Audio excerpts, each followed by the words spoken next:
All right, well, welcome to Lecture 6 of Stanford CS193p, spring of 2025. Today we are going to do all demo all the time, mostly around this data flow thing that we talked about in the last lecture. That's the way these things work, right? I give you a lecture and then I try to show you demos to show all this stuff in action. And that's all there is today.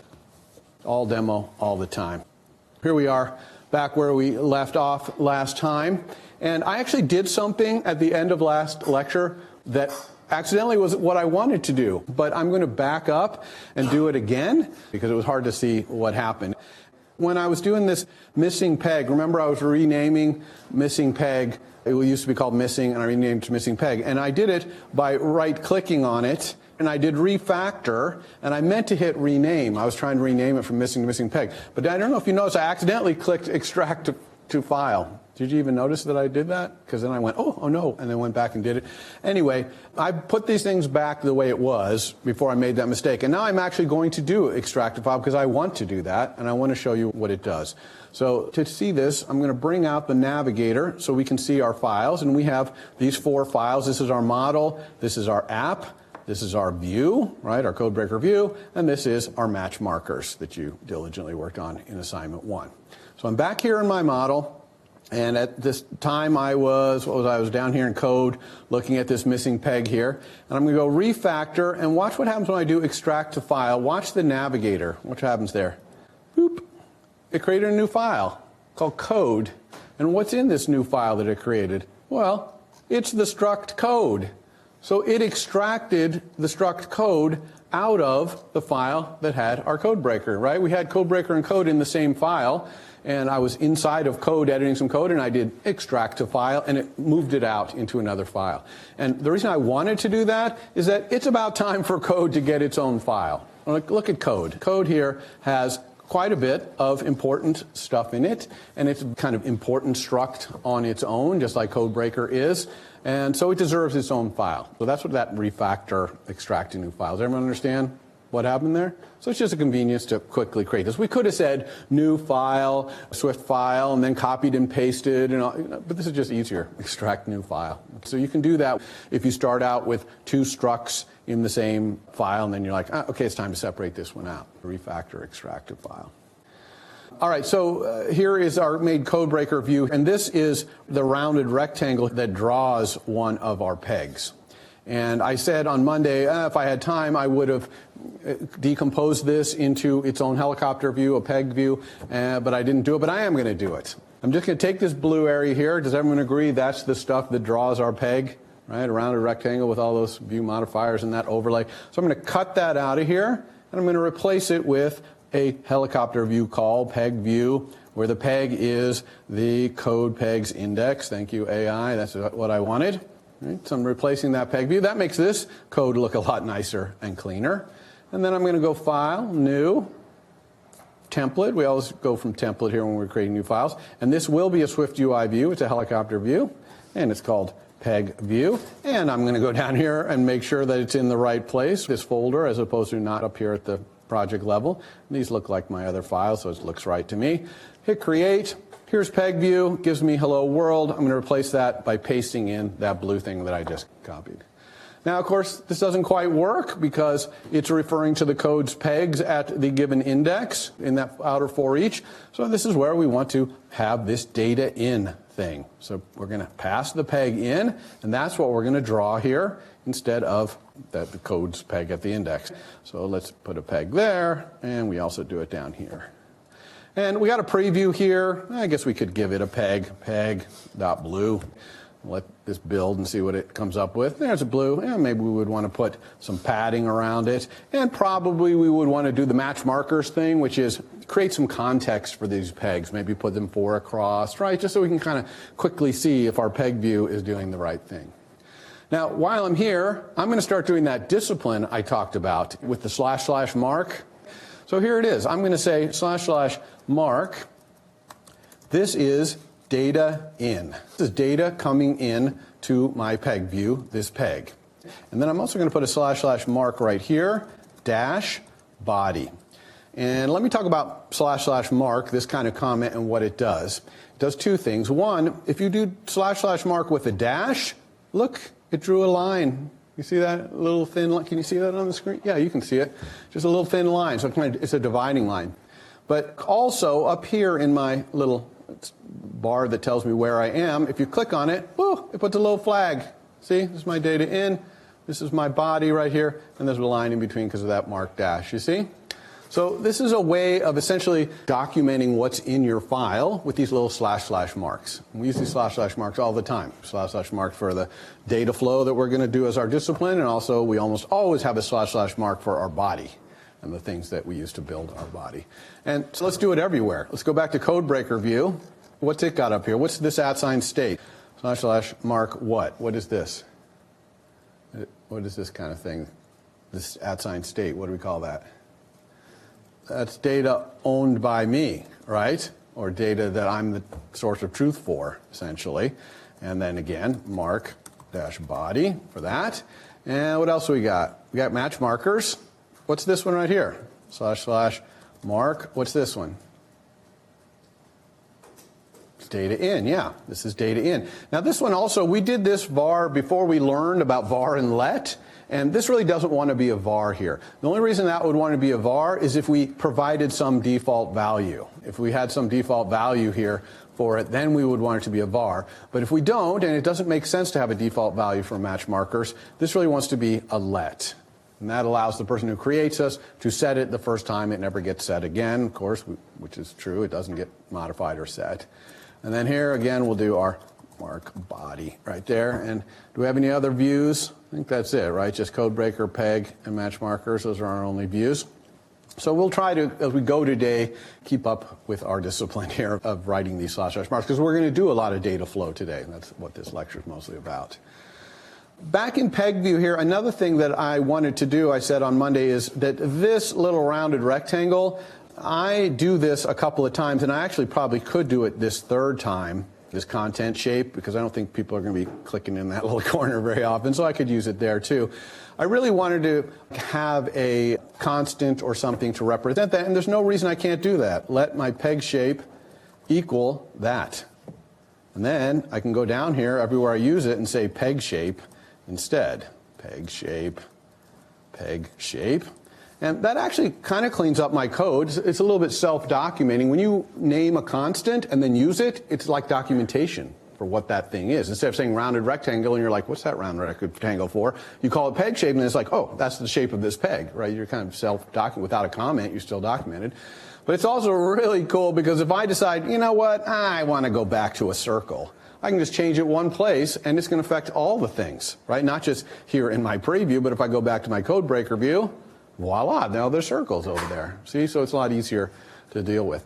Another thing I don't remember if I told you about this, but when we're switching back and forth, it's kind of annoying. Like I go back to my model, it takes away my preview, of course, because the model has no preview. And then I go back here. Oh, now, not only does it have to rebuild it, but it makes the thing big again, and I have to grab this thing and move it over. So it's a really cool feature you can do. This little pin right here, if you click it, it will pin this one on.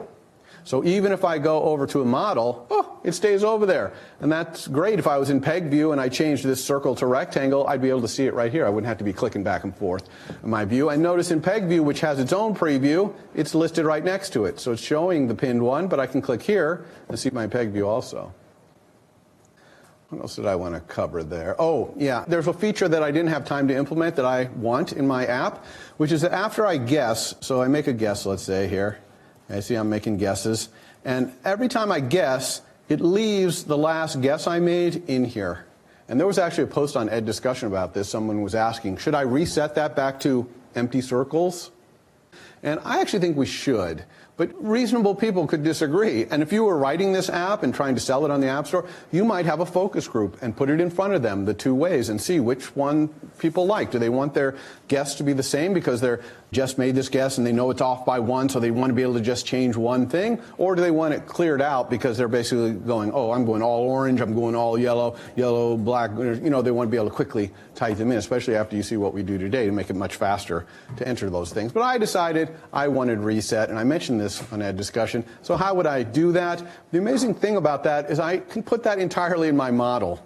because my view here is a visual manifestation of the model, and if the model is resetting that guess, then the UI is going to automatically show it. So let's go to our model, code breaker right here, and in attempt guess, when I attempt a guess, I'm going to say guess.reset to reset my guess. And of course, guess.reset doesn't exist, so let's go over to our code, which was just a new file just created here, right? This is our code. And I'm going to add, I'll put it right after randomize here. And of course, it's a mutating func because it's going to change all the pegs. Reset. And I'm just going to reset my pegs to be an array, repeating code.missing pegs for a count of 4. So you're going to reset them. And let's just see if that works. Go over here, make some kind of guess. All right, guess. Oh, it reset them automatically. Even animated the reset because we have that whole thing in a with animation there. That's pretty cool. So now we've caught up on all the things I didn't have time for in previous lectures. So now we're going to dive in to today's thing. And I'm going to warn you, I really need to cover it all because you're going to need it for your assignment 3. So if I have to go over by 5 minutes, feel free to leave on time. Of course, you can watch it later on the video, but I hope I can get it all in on time. We'll see. It's going to be close. So what am I going to do? What is the feature I'm going to add to my code breaker here that's going to be the thing that shows us about data flow? Well, the answer is that I don't like this. This way of inputting pegs by click, click, click, click, click, click, click is annoying. Especially it's like, I don't want this to be orange, I want it to be yellow. So I go, okay, I want it to be yellow. Oh, I went too far back around again. It's just, it's touchy and it's kind of, it just doesn't feel right. And it's a lot of tapping. What I really want is essentially a keyboard of my 4 choices down here. And I want to be able to say orange, orange, black, brown, and have it just put that in there. That's a much more efficient way to do it. So I'm going to call this little keyboard that I'm going to put at the bottom my peg chooser, because it's going to choose pegs for me. And I'm just going to throw it in my UI. Okay, here's my main UI, my main VStack. I'm going to put it right below the scroll view. This might be where you guys put restart, or I don't know where you put it, but you could have put it there. So I'm going to call it my peg chooser. I'm going to create a var for it. All right, here's var peg chooser. It's some view, of course. And what is my peg chooser? It's just an HStack of the pegs. So HStack, and then we need a ForEach in here, of course.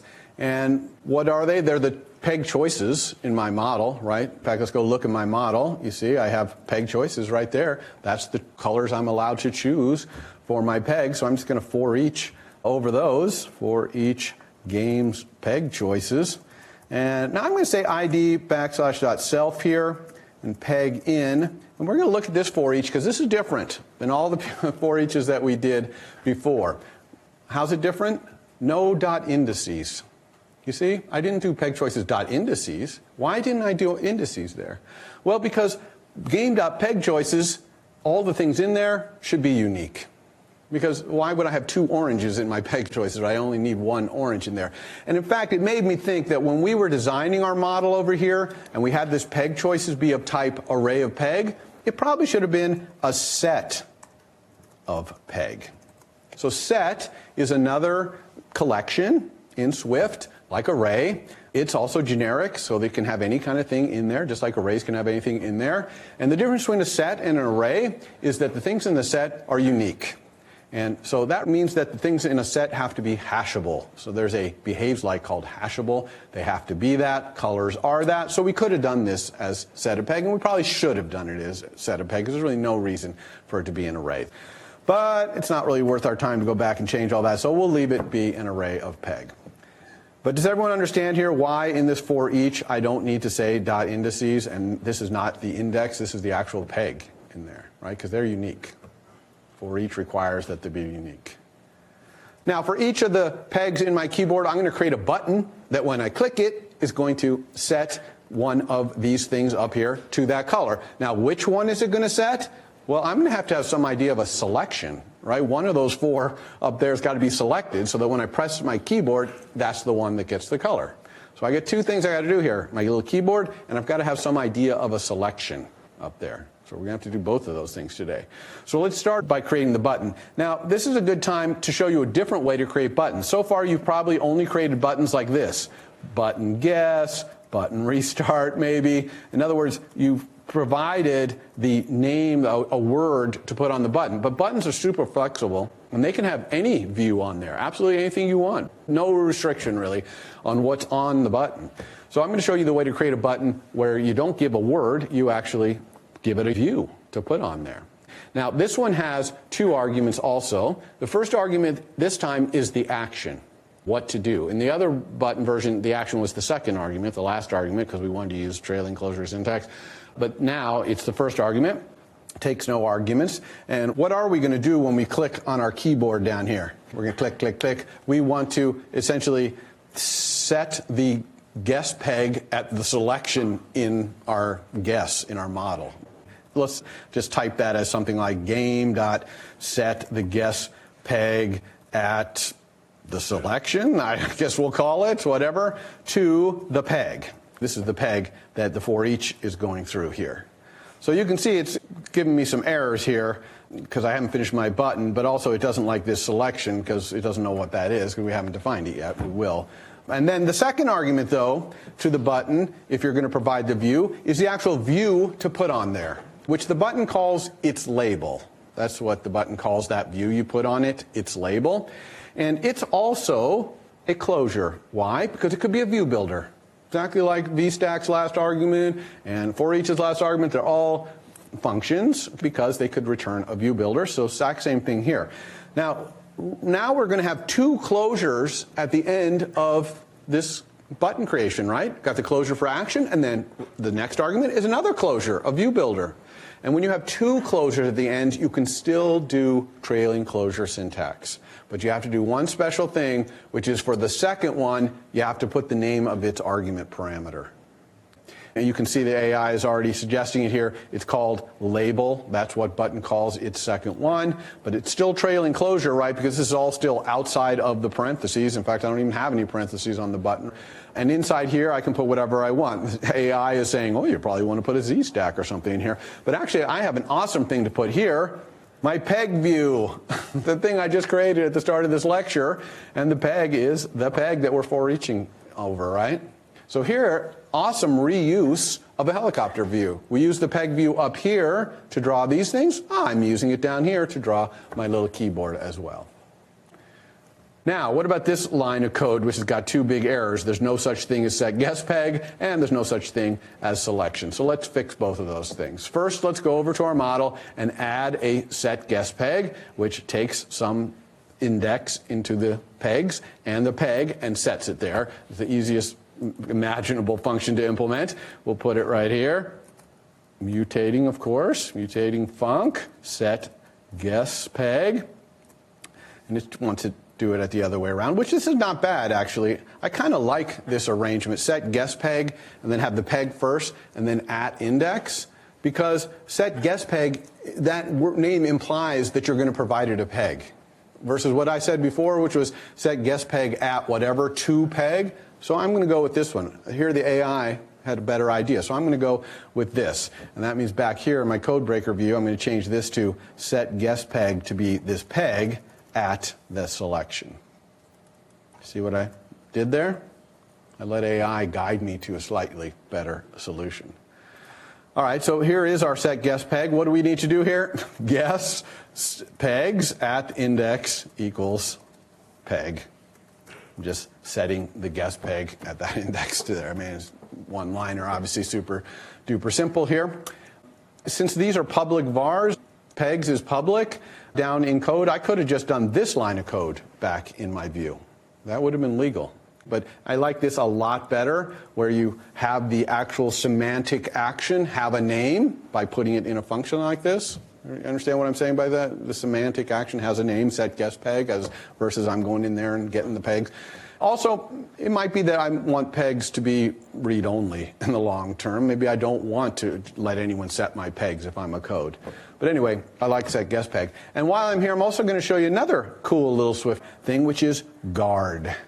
Guard is like an if, but it's got two differences. One is it's called guard, so it tells readers of your code, I'm guarding against something here. I'm protecting this code against some problem that I don't want to happen in either this function or in a critical section of my code. I'm guarding it. So some of it is documentation using guard versus if here. And the second thing is, if you do some if-let type things in this guard, they'll be good for the rest of the function. So it's kind of like saying, if this thing is true, then do the whole rest of the function, else do something else. So what am I going to guard against here? Well, I don't want someone to call set guessPeg with an index of 15, and I get index out of bounds and crashes my app. Now, again, maybe I would want that when I'm early in development. Let's say I'm just about to ship this thing, and I just don't want it to crash. I'd rather just do nothing at this point. I'm going to guard against the guesses pegs indices containing that index, right? So I'm putting the thing that I want to be true, that I'm asserting to be true, and if that's not true, then I'm going to just return out of this function. So that's what a guard is. A guard is basically an if that you put at the beginning of a function or critical section of code that tells readers of your codes, I'm protecting this code against this. So now this will never crash my app. Because, of course, if the indices, right, indices is just a collection. We know that is a range. And contains is a function on collection. So it applies to all ranges, arrays, everything. And it just tells you whether that's in there. So it makes sense, right? So I need that to be true so I don't get an array index out of bounds. That was just a little side thing I wanted to throw at you, that guard there. All right, so let's go back up here and deal with this other problem we had, which is we just made up the word selection there. And by the way, this is not a bad way to program. Just write what you want and then go back and say, can I make that work? And in this case, I think we can make this work. Because what is the selection? It's basically which index of these pegs is selected. And when I click on my keyboard down at the bottom, it is filling it out, right? So it's just an int. It's just an index into my guess pegs here. So let's go ahead and add one of those up here. Let's make it a var, I guess, selection. Now look at AI. It wants to make this an int question mark. What is int question mark? It's an optional, right. So why might it be suggesting optional? Well, if it were possible in my app to have no selection, just nothing selected, then this would be great. But I'm not going to allow that because it really doesn't make sense. I've got this keyboard at the bottom. When you click, it's got to change something. So I'm always going to have a selection. Not going to allow no selection. But if I were allowing no selection, then optional here would be great. So I'm not going to make it optional. And in fact, I'm going to start it out at 0. So the selection is going to start on the leftmost peg. We're going to have to deal with how to move it to other places, but that's what we're going to do there. Here, oh, look, my keyboard's here. How are we going to set the selection? I think it would be cool if I clicked on one of these instead of doing this change peg thing, if it set the selection there. Wouldn't that be the right thing to do? Right? Just put the selection there, put the selection there. So then I could click on this and change my selection. But look what's happening now when I press my keyboard. It's working, but the selection is 0 and it never changes, so it's only changing it at 0. But I want to be able to click here to that one and then change it and have it change that one. So let's go to the place where we change our guess peg. That's down here. I'm in this view for code. Here's my ForEach that draws all my peg views up here. And I have a tap gesture that right now when I click it, it does change to guess peg and cycles through. And I'm just going to get rid of this and change it to selection equals index. I'm just going to change my selection to that index. And of course, this is not going to work. Hopefully you all recognize why this is not going to work. Cannot assign to property. Self is immutable. We know we can't do that. So that means, of course, that this var selection has to be @state. And we also know it has to be private. @state, always private. And look at this one here. We did not do @state private here. That was before I told you you had to do this. So this one also needs to be @state private. And both of these are data owned by me. So I can list them right there together. They're @states, so I own this data. That's what @state kind of means to me. All right, excellent. So let's see if it works. Ready? Tap. I tapped on the one under here. Orange. Woo, it's working. Let's tap over here. Woo, okay, it's working. Now, of course, it's ridiculous because it doesn't show me the selection, so I have no idea what's going on. So let's draw a selection. Where would we put that? Obviously, we're going to put that down where we draw our peg views. Here's our peg view right here, the same thing that we're tapping on. We need to show the selection somehow. Now, lots of different ways we could do this. We could draw a rounded rect around the edges of it. We could draw a bigger circle around our circle. Here's the way I'm going to do it, because I want to show you some other things. I'm going to take a rounded rect, but I'm going to put it behind it, a filled rounded rect behind it. A little light gray selection, kind of like the selection you would see if you selected some text.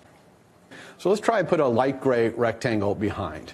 Now, how do we put something behind another view? What? Yeah, dot background. So let's do that, background. And then what am I going to put in here? A rounded rectangle, our favorite shape. Corner radius 10, our favorite radius. It's working, actually. See, it's up there. But it's doing it on every single one, not just the selection. And it's also black, which is the default fill color. It's actually black in light mode and white in dark mode is the default fill color. So I actually want to have this be something like foreground style, maybe instead of black, maybe gray.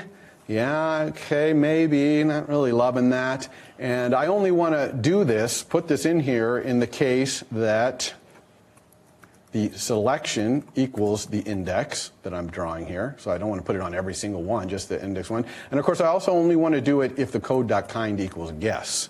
So I'm only going to put this rounded rectangle in there like that. Here we go. Ah, it's working. I can click on other ones, and it's moving it around. And I can even set it. But not loving that look. Anytime things bang up against edges like that, doesn't look very clean. So that's not good. And also that gray seems kind of dark to me. So let's see if we can fix those problems. Let's try and fix the banging up against the edge. That one's really easy to fix. Let's just put some padding around the peg. Well, that's okay, I guess, except my pegs are pretty important. I don't think I want them to be so small, all right? So let's put less padding around there. And padding takes an argument, which is how much? So how about 4? Let's see what that looks like. Maybe 5. Right, 5 might be better. Let's see. Yeah, okay, we're working there. Now, I'm typing a magic number here. You all have heard the phrase magic numbers in computer science. You don't want to have them. They're not good. And I'm worried about this one. Because what happens if this, for example, were on an iPad and these pegs got much bigger? The rounded rectangle and the circle are much bigger, but they still only has a 5-point boundary? Okay, I'm not loving it. Now, I'm going to postpone solving that problem. I'm going to leave this in here because I'm going to show you how to deal with magic numbers in a second here. But it's questionable, pretty questionable. Now, these magic numbers up here, I don't have as much of a problem with. This is the guess buttons can be as small as 8 point and as big as 80 point, because I'm still letting the system choose the size. I'm just bounding it to reasonable sizes. So boundaries, not as big a problem, but specifically setting padding versus letting the system choose it, especially if I put this on another platform, like I say, iPad, but even like Apple Watch or something like that, the padding might even be smaller, who knows. So let's try and stay away from that, okay? Even the corner radius 10, I'm not super happy with, because if it was big, maybe 10 is, anyway, you can see blue numbers, generally bad. But let's postpone that and talk about this gray. I actually want this gray to be a lighter gray. Can anyone think of a view modifier I could type on here to make this lighter? Opacity. Let's say you try opacity 0.3. Woo, that worked great. Or maybe 0.2. Yeah, I kind of like that, 0.2 or 0.3. The only problem with this is that that actually has made that square transparent. If we put, let's say, a colorful background behind all this, which games are wont to do these days, but big, nice image of some crazy character or something, then this would show through to that. And we would see the background coming through. And it's like, maybe I don't want that. So what if I wanted this to be not opaque, but still light colored? You got a question? Dark mode, what will it look like? Yeah, let's take a look. Let's take a look. The question is, what happens if I put it in dark mode? So let's go here to our variants and look at it in both. So it doesn't look that great, because you can barely see it because you have black coming through. So that's another reason I don't want to use opacity. It was a good idea, don't get me wrong. It was a good idea, and it would work in a lot of cases. But as you can see, not so great in this light and dark mode thing. So how would we make this gray be a lighter gray? Well, unfortunately, color doesn't have a way to do lighter. In fact, you might think you can type color.lightgray, but actually light gray is only a static on something called a UI color. You see what it's saying up there, UI color? UI color is the old color from the old UI kit way of doing things. It has a few colors that the modern color doesn't have. So that's no good to me. I really need to be able to specify a gray and then like give it an argument, which is the brightness of it. You know, like a bright gray, light gray versus a dark gray. So color doesn't have that, but I want it. So how do I get it? Extension, yeah, I'm going to add an extension to color. And those of you who did the challenge mode in assignment 2, is that what we're on? Yeah. You're probably very familiar with extension, but if you didn't, here's how we do an extension. So I'm going to say extension to color, and I'm just going to add a static func, so that means it's a global function, namespace to color, and I'm going to call it gray also. There's no reason I can't call it the same thing as the static let. Swift is smart enough to know that I'm going to be giving it arguments, so I want the function. And then I'm going to have one argument, which is the brightness, and it's going to be a CGFloat. CGFloat, I'll talk about in a second. Color is what it's going to return. So this static func is going to take a brightness, and it's going to be a brightness between 0 and 1, where 0 is really dark, basically black, and 1 is really bright, basically white. It can be anywhere in between 0 and 1. Now, CGFloat is a type that represents floating point numbers when we're drawing. If you look at any of the APIs in SwiftUI, when we're drawing, we use CGFloat. All the rest of the time, when we want a floating point number, we use double. There's another one called float, which is single precision floating point number, but might as well use double. There's no reason not to. Now, in the last couple of releases of SwiftUI, they've really made it so you can almost interchange doubles and CGFloat. Functions that used to have to take a CGFloat, now you can pass a double also. And they just have like two versions of the thing, one that takes the double and one that takes CGFloat. So it's not as critical as it used to be, but that's what CGFloat is. CG stands for Core Graphics. Core Graphics is the underlying module that does all the drawing under SwiftUI, Core Graphics. All right, so how can I do this? I just want to return a color that I'm going to make it be gray with that brightness. And luckily, in color, there's a nice little way to create a color right down here. You see it? Hue, saturation, and brightness. So I'm just going to hit tab, let it fill that out. And the hue I want, I find that a good gray, I actually wrote it down here, is 148 3/60ths. These three numbers are also between 0 and 1, and so 148 3/60ths of the way between 0 and 1 is a nice gray hue. And then the saturation, unsaturated, and brightness is going to be the brightness that you're providing, and I'm not going to allow opacity. I'm not going to pick any opacity. So this is a fully opaque thing, and it's at the gray hue with the brightness I specify. So now back up here, instead of having this just be the gray let, it's going to be the gray function I just defined. And let's try some numbers. Let's try 0.1, see what that looks like. Very dark, almost black. How about 0.9? Very light, almost white. I kind of like that one actually, but maybe like 8.5? Yeah, that's pretty good. So I could play with this number and get it to what I want. But you notice here that I am typing a lot of magic numbers. I told you that that's not good. What are we going to do about it? Well, the first step we're going to take to corral our evil magic numbers is to make them all constants. And then we'll gather them all up in a little constant place. And that constant place is, when we're looking at our code, we're going to be always looking at that constants place and say, can we get rid of some of these constants, all right? And just let normal layout happen instead of having to specify these magic numbers. And maybe in the end we'll decide, no, we can't. Or maybe we're going to decide some of these blue numbers need to be calculated based on some information in the UI, which we'll show later in the quarter how we can do something like that. But the bottom line is we want to gather them all in one place so that we are paying attention to the fact we have these constants. We don't want magic numbers scattered out throughout all of our code. It's just bad form. It's bad coding style. In any environment, that's bad. So how do we represent constants? There's no formal way to do it in Swift, but the way that a lot of people do it, and a way I really like, is to make a struct. So I'm going to embed this struct inside my code breaker view. So I'm actually, just see where I am up here. I'm still inside this code breaker view. I'm going to put this struct in here.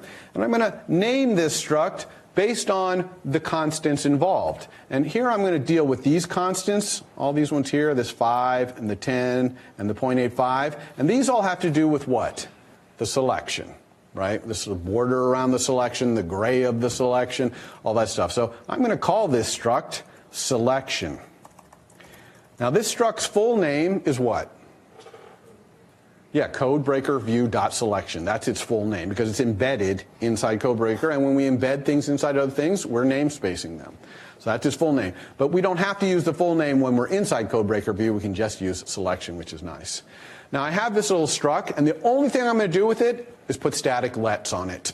Okay, that's all I'm going to do. So these constants are, again, they're going to be basically global variables, but they're going to be namespaced. Codebreaker view.selection dot the name.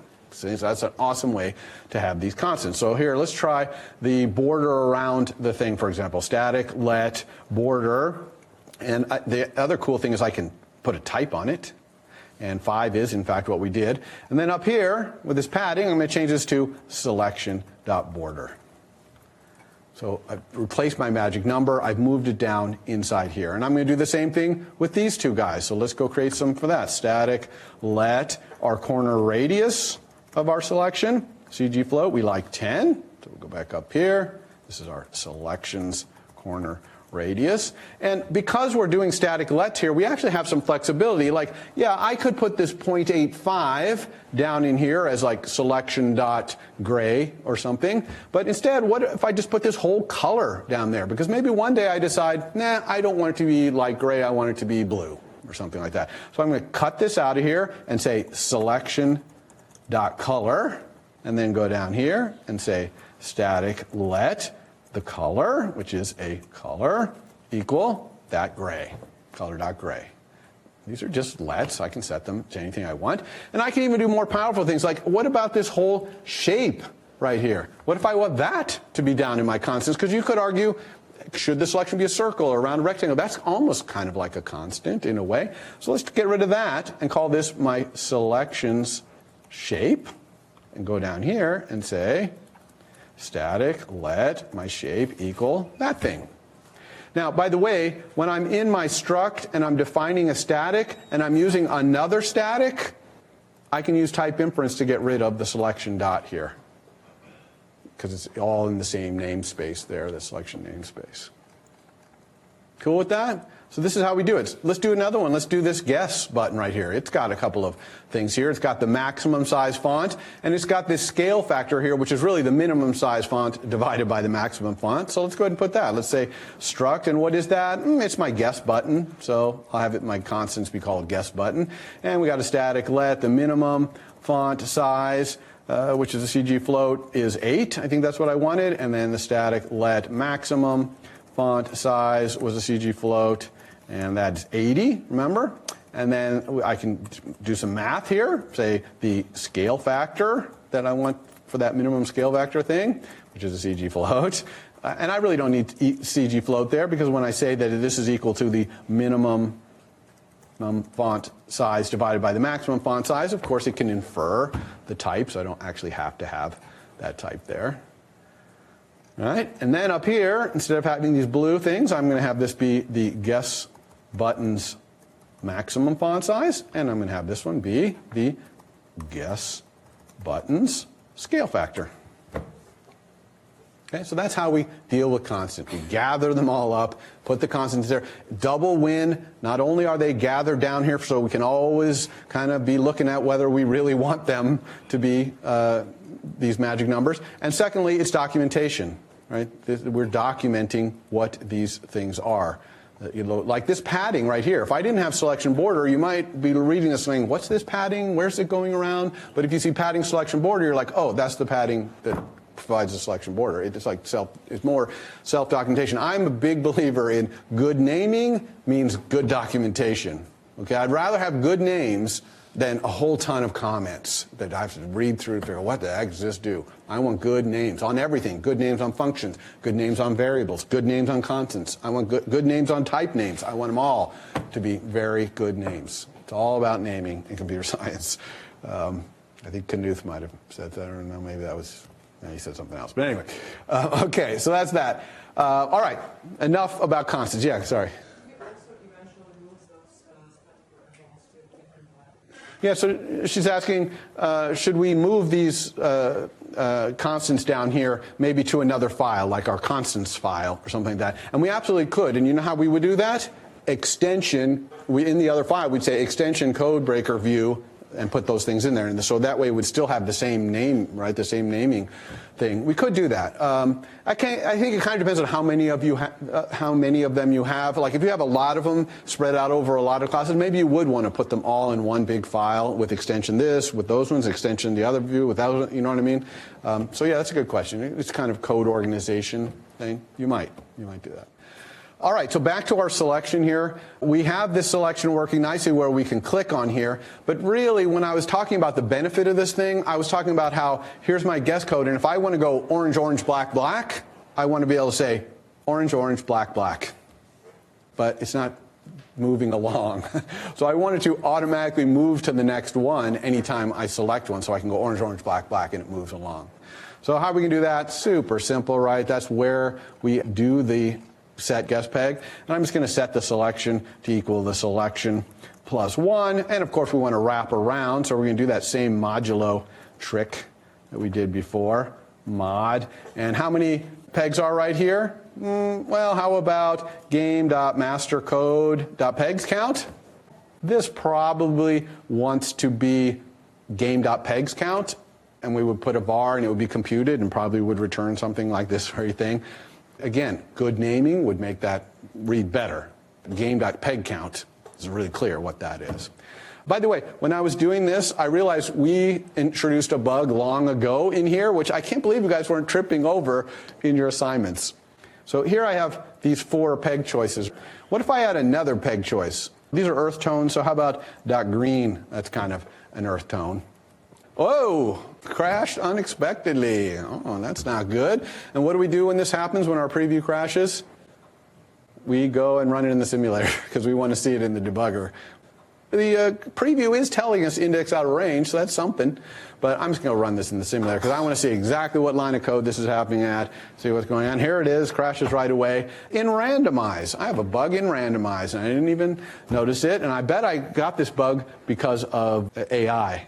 Escape completed something, and it looked close enough, and so I did it. But what is the bug here? When we randomize, we're randomizing these pegs, but we're for looping over the peg choices indices. Okay? And so if our number of peg choices is different than our number of pegs, we get this crash. So this is a simple fix. This is just the pegs indices. And so I probably typed pegs right there, and the AI said peg choices, of course, because it saw this argument, peg choices, and said, oh, you want peg choices? And I just hit tab, and look what got me. So that's why you got to be kind of careful with the AI, especially if you have variables with similar names like peg choices and pegs. It might escape the wrong thing. So this was great that we put this error in here because you didn't trip over it, so that's good. And also it allowed us to see how to debug it again and run in the simulator and all that. Now if we go back to our codebreaker view over here, we can resume our preview, and it's working. See, now I have 5 peg choices here and only 4 things up here. Okay, so let's try this. Orange, orange, black, black. Woohoo! Yellow, yellow, brown, green. Much easier way to enter here.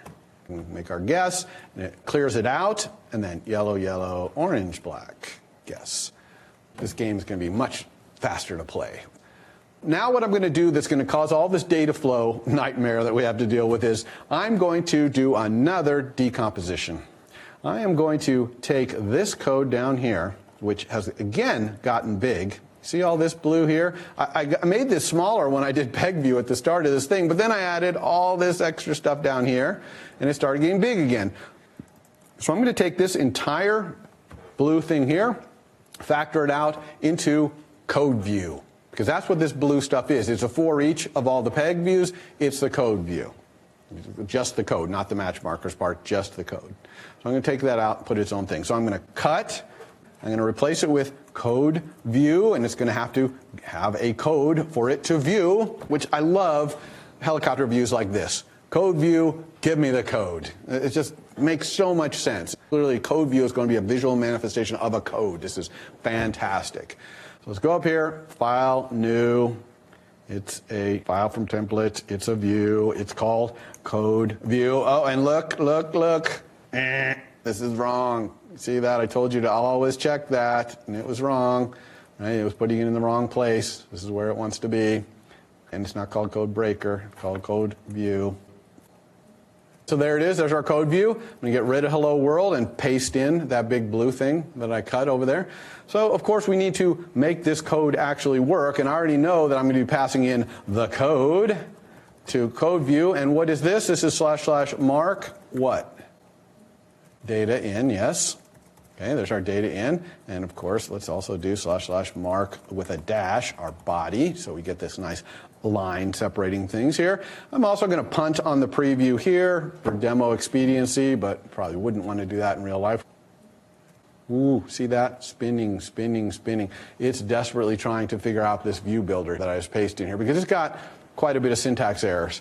Now, I'm going to go ahead and tell you what they are because I know what they are, because I don't want to sit here for 30 seconds while we wait for this thing to crank it. It'll eventually figure it out. Oh, there it is. Okay. Look, it's complaining about capital S selection is not in this file, which is right. We got to copy that over. And then it's also complaining about lowercase selection, which is the selection.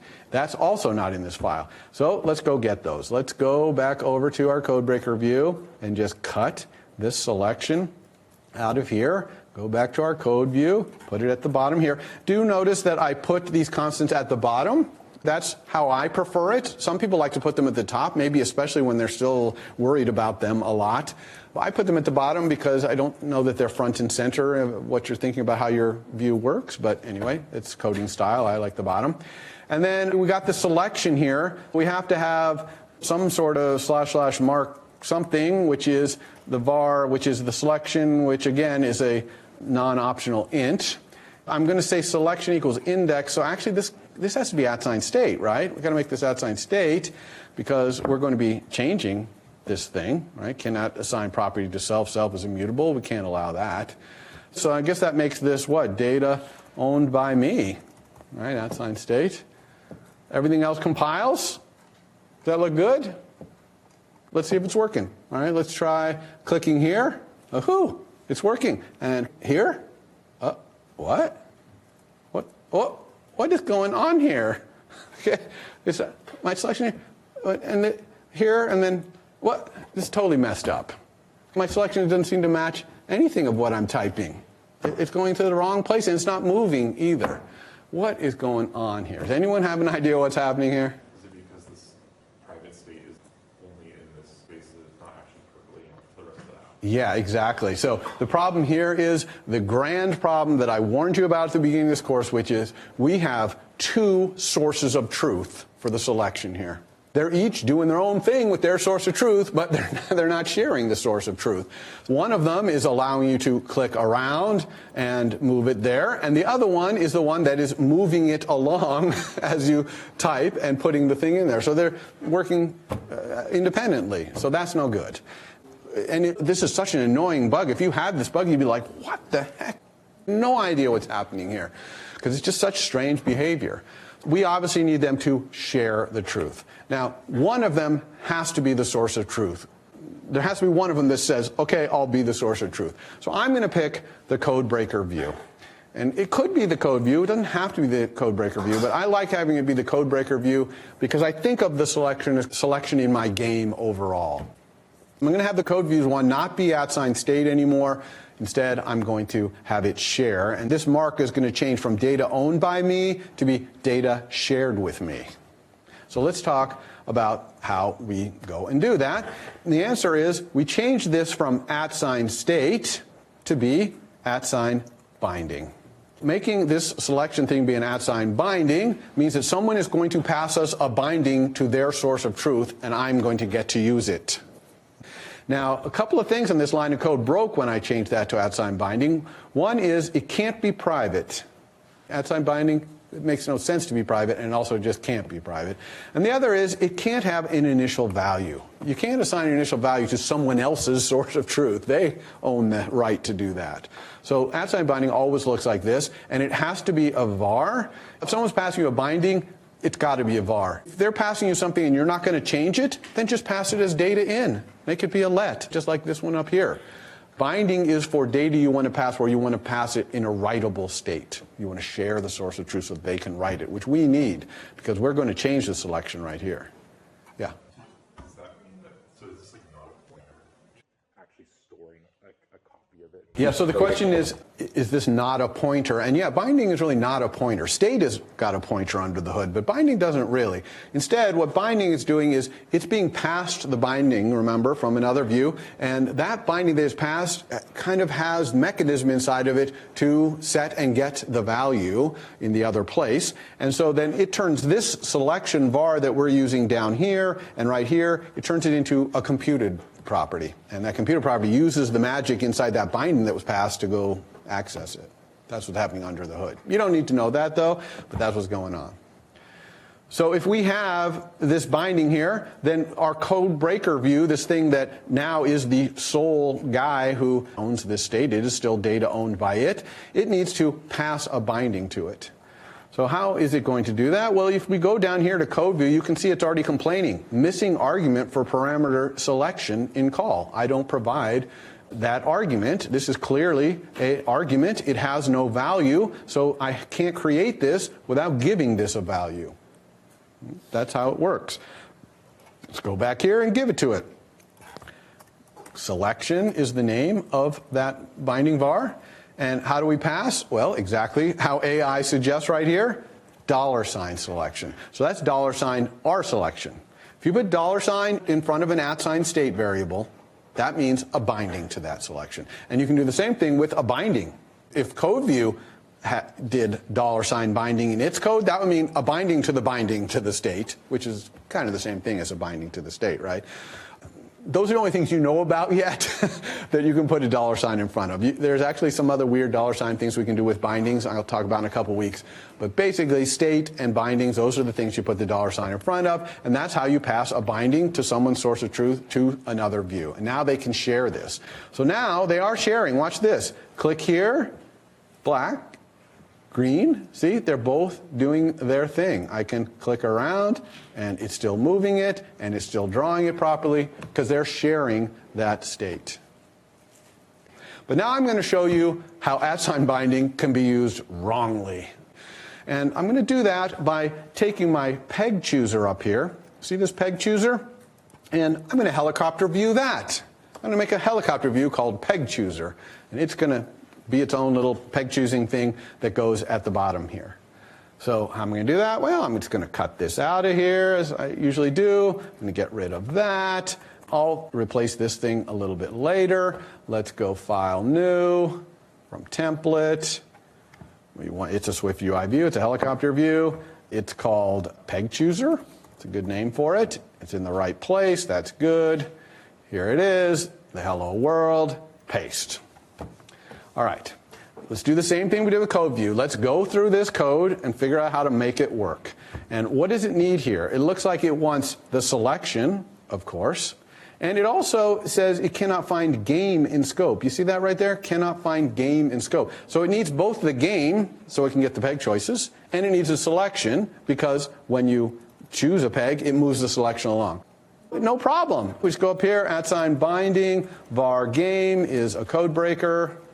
And then @ binding, var selection is an int. We're good to go. We go back to our code break. Oops, let's get rid of our preview here. Again, comment that out for now.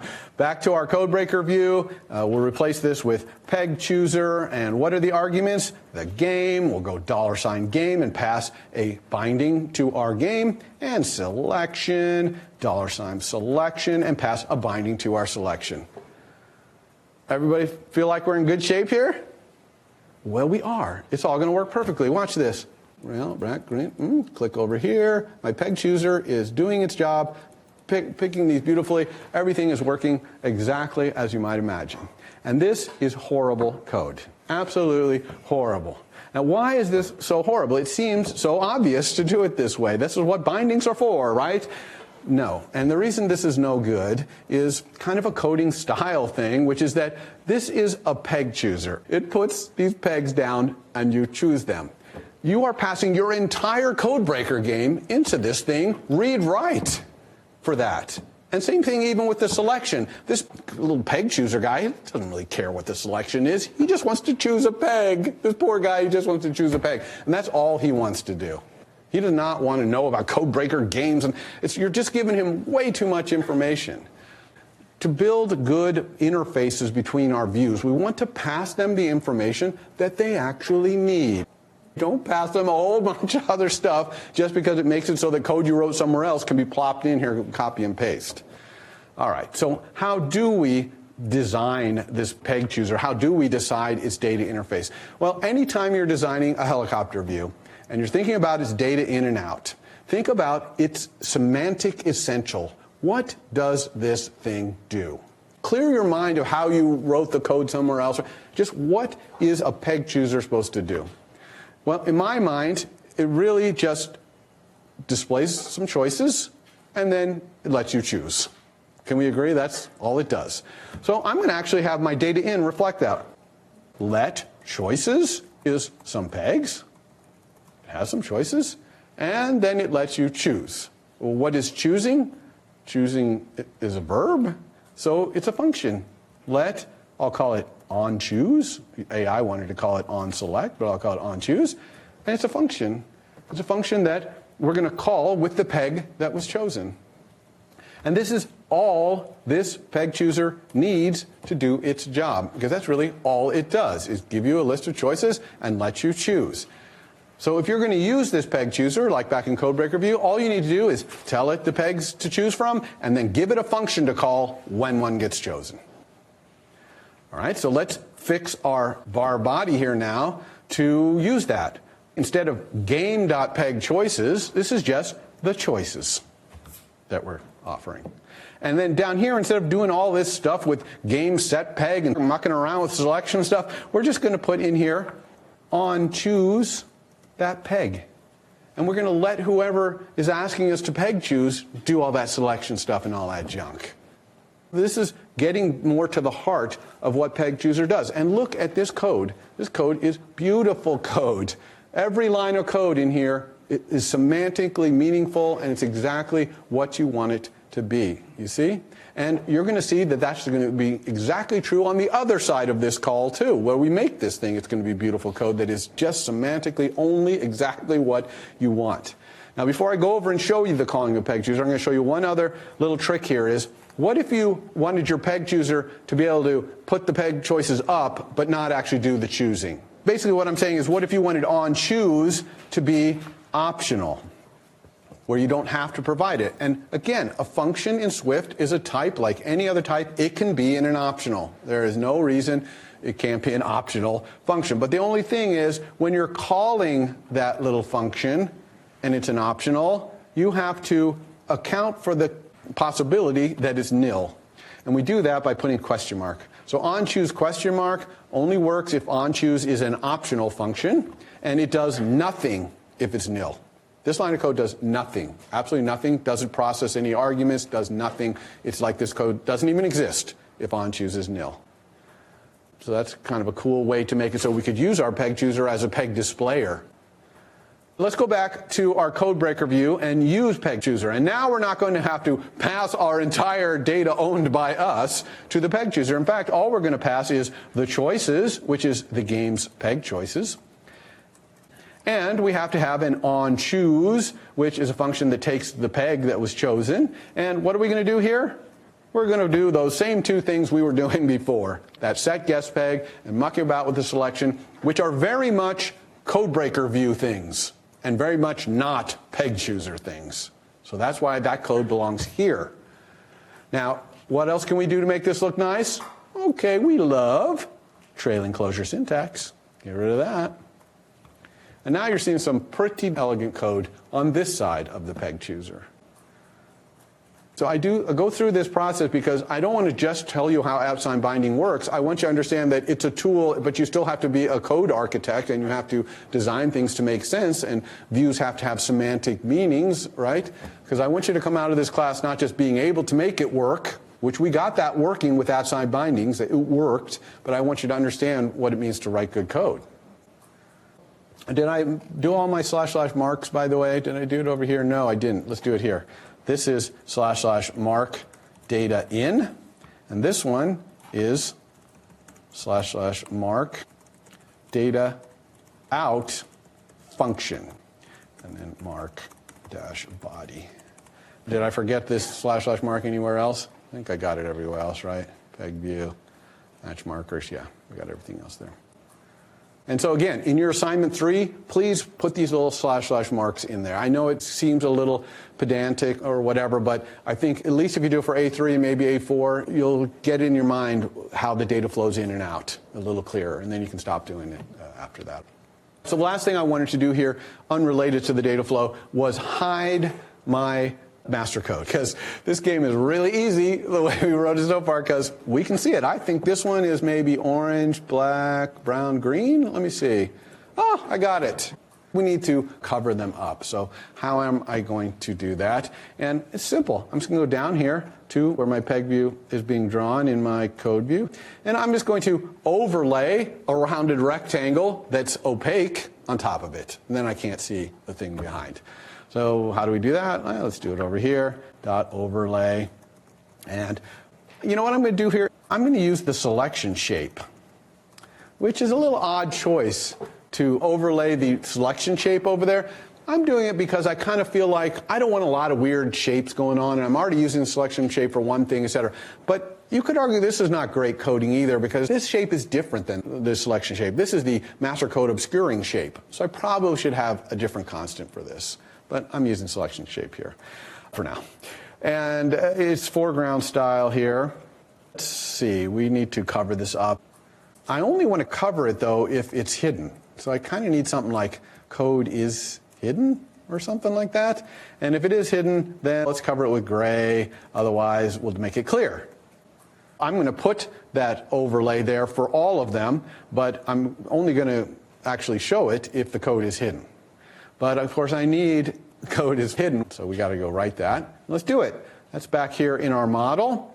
Here is code, and we need some sort of var, like var is hidden, which is a bool. And I could just do this right here, and then just set it to true for master codes, and then set it to false for everything else.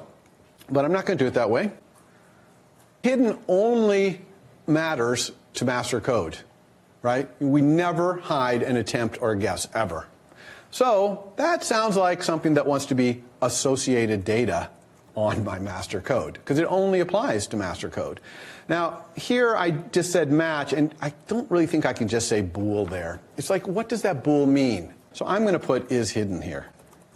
In other words, I'm going to name the associated data, because I just don't think bool is clear enough. This was clear enough. If I have an attempt and it has an array of match, that's the matches of the attempt. It's 100% clear. I don't need a name. But for just a bool on master, maybe it's something else. I don't know. Like maybe it's a master code that's been guessed many times, or I don't know. But that's why I feel like I need the name here is hidden. And so now is hidden would just become a computed one where I switch on my kind again, just like I did for matches. And in the case of it being the master code, then I'm going to do this let is hidden. And I'm going to return that is hidden as the value of this computed property. And for everything else, I'm going to return false. Now, notice here, I'm not doing this thing that I did down here, where I'm making it optional and returning nil. We did that because matches makes no sense for the master code. But hidden does make sense for guesses and for attempts. It makes sense because it's false. It's always false. Does not have to be optional there. No reason for that. This is perfectly good code right here. Now that our master has this associated data, anytime we create a master code, we need to provide this is hidden. So let's go back to here, our main thing, and you can see it's already complaining about it. It says member master is hidden expects an argument of type bool, which is exactly true. So I'm going to say is hidden is true. I'm going to start it out true. On my master code obviously wants to start out true, otherwise it would be easy to guess. And how about if I unhide it when you properly guess? So where would I do that? Well, how about here in attempt guess? I'm going to say if is over, if the game is over, then I'm going to set my master code's kind to be .master is hidden false. Now, when is the game over? Well, let's make a little computed var for that. And I'm trying to show you also here, we use computed vars a lot. Because a lot of times we can derive a value from other things. Rather than saving it as a separate stored thing, we have to keep it in sync with other stuff. This way we can just compute it. Now, when is the game over? It's when the last attempt you made, when its pegs equal the master code's pegs. Because then the game ends. So that is my attempts. The last one, there's a nice var in collection, which is give me the last thing in the collection. Dot pegs equals my master code's pegs. That's essentially is over. Now this has an error. It says the value of optional type code, and it's pointing to last, code question mark, it says, must be unwrapped. It's saying that last is an optional. And why would last be an optional, the last thing in a collection? Why can't it just be the type of thing in the collection? Yeah, exactly. The collection might be empty. If the collection's empty, the last thing, unknown, nil, optional, right? So we have to deal with this. Now, how do we deal with this? We could do if let last equal attempts dot last, then the last dot peg. We could do all that. But there's a really cool thing you can do with optional. Pay close attention here. Question mark. If you put a question mark at the end of an optional like this and then chain, this is called optional chaining, chain another var or even function call after it, then this whole expression will be nil. You can chain more things off here, dot pegs, dot count, as many things as you want. But as soon as something with a question mark like this is nil, the whole thing is equal to nil. So this is going to be equal to nil when we have no attempts. Because attempts.last is going to be nil, so that whole thing is nil. Now, is nil ever equal to mastercode.pegs? Never. So obviously, if we have no attempts, the game is not over, because it's not going to be equals. So the system knows how to do equals equals between nil and things that aren't nil. And it even knows to only do it when the thing in the optional is of the same type as the thing you're comparing it to, which is kind of cool. All right, so that is over. So I think this should work, but look at this weird problem. It's still crashing. And so what do? We go and run the simulator, and wait till you see this. Where is my error? Oh, well, let's click on the backtrace. Oh, what's thread 1 exe bad access? What is that? That's not index out of bounds or something like that. This is the sign of your build is messed up.